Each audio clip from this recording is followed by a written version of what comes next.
duqa degmada Berbera Cabdishakuur Maxamuud Xasan Ciidin ayaa maanta xafiiskiisa ku qaabilay hay'ad ka socota wadanka Sweden oo dalka u timi inay dhinaca waxbarashada iyo baahiyaha asaasiga ay ka caawiyaan dadka laga tirada badan yahay ee guud ahaanba ku nool gobolada Soomaaliland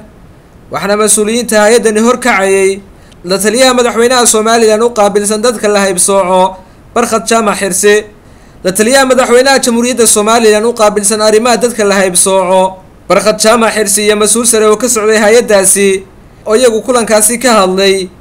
ayaa ka waramay ujeedada safarkoodan iyagoona ku dheeraaday in dadka laga tirada badan yahay ama la haybsooco ay xaq u leeyihiin inay helaan dhammaanba adeegyada asaasiga ah ee ay helaan dadyowga kale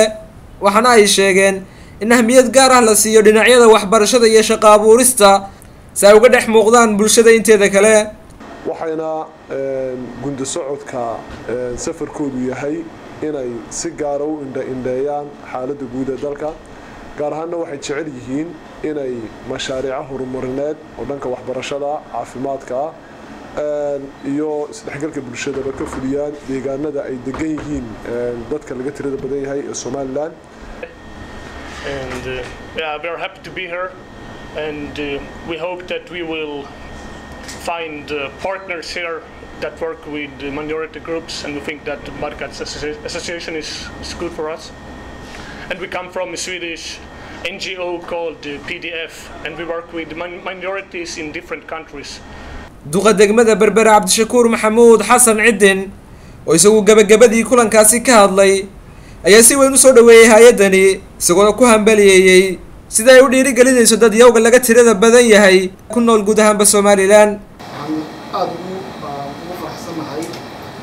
especially si gaar ah loo kobciyo loo dhiso iyagoo inta badan nolosha asaasiga